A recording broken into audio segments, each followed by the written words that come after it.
Keir Starmer's actions seemingly haven't stemmed the tide of riots. Apparently there are more planned for today as well.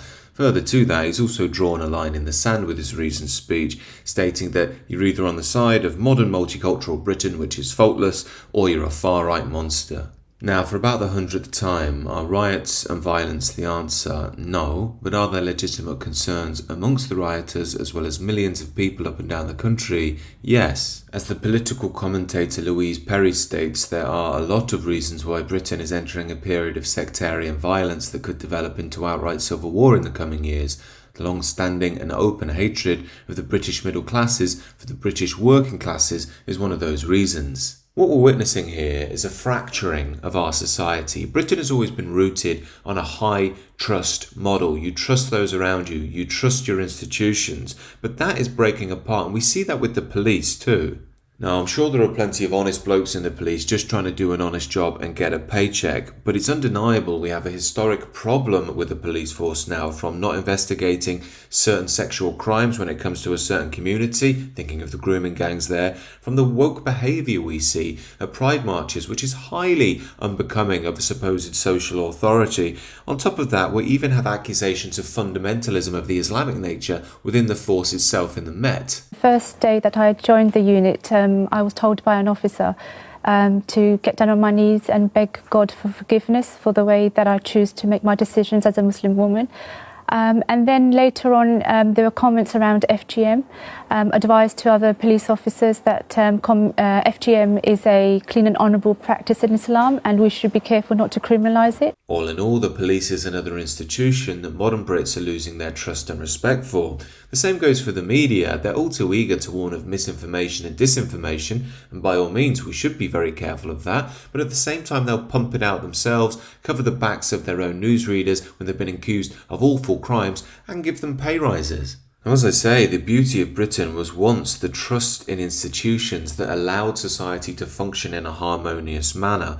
That is now falling apart, especially in younger generations. And in its place, we see a plethora of chaotic ideologies and personalities. Obviously, wokeness is one of these ideologies, the idea that everything is power-based and Britain's corrupt to the core anyway, so you should stand against it. Another one is Islam. That's becoming increasingly popular with young men as it gives them a sense of certainty in the world. One man who's fallen for that, ironically enough, is Andrew Tate. Andrew Tate is an interesting one here, as he has a massive influence on disaffected young men. In fact, his claims around the recent stabbings got 9 million hits, and they're all stating misinformation too. So an undocumented migrant decided to go into a Taylor Swift dance class today and stab 6 little girls. That's right, somebody arrived in the UK on a boat. Nobody knew who he was. Nobody knows where he's from. The media is, of course, hiding the fact that this is a 17-year-old male. They don't want to highlight how ridiculous it is that we allow military-aged males, combatants, to flood our shores. I don't see any protests in the UK. I don't see anybody complaining. Nobody's outside of the school. Nobody's outside the police station. The soul of the Western man is so broken that when the invaders slaughter your daughters, you do absolutely fucking nothing. Why I believe this video exploded is 1, because Tate's angry and people feel angry, so he was matching the energy, and 2, while he got all the facts wrong, there was something fundamental which people feel about Western man losing his soul. And while Andrew Tate does come out with some gems from time to time, he's like an older brother to a generation that's never known a masculine influence. Yet like any older brother, he's brash, arrogant, often wrong, and unlike a father, lacks that classic masculine quality of calm and stoicism. And it's ironic with someone like Andrew Tate, because despite his rants against modernity, he is the perfect postmodern creation, sort of Nietzschean man, a power and materialism obsessed mixed-race Muslim convert who refuses to live in a Muslim country and spends time ranting about Christian conservative concerns. Just note the use of the collective "our" in his video.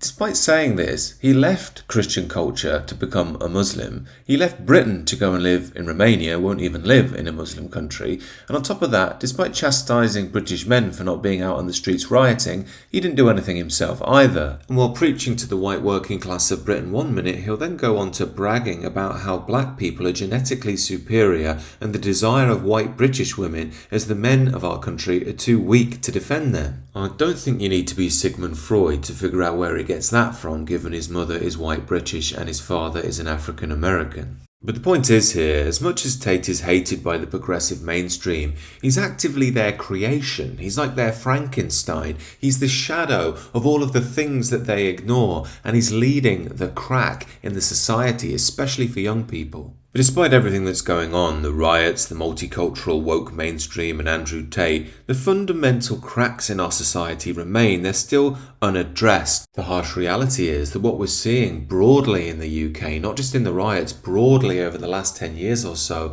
is the end result of multiculturalism. You have competing narratives firing around all the time, completely and utterly superdrived by social media. It's been my view on this channel that the best way to deal with this is to stick with your historic mythos and the culture of Britain. If you have competing narratives all the time, you're just going to create conflict. This is the problem Keir Starmer has. There are too many narratives flying around, and he's chosen the woke, multicultural, Muslims are victims line. And of course, while that may have some truth in one or two dimensions, he's ignoring the elephant in the room, which is people on the whole are starting to feel unsafe and imbalanced in their own country. Only instead of acknowledging that, he's enforcing this Soviet-style policing to enforce his narrative on the rest of the country. That's very dangerous. When you take this line, it seems to me that it's an inevitability that things are going to degrade. We're going to see increasing chaos in Britain in the coming years. But maybe that has to happen so we can rip things up and start again from scratch, rediscovering who we are, our values, and what we want for the future. As I often say on this channel, in chaos is always opportunity. You just have to be calm enough to see when that arises. Anyway, these are just some of my thoughts. Do let me know what you think down below. And do consider subscribing to the channel.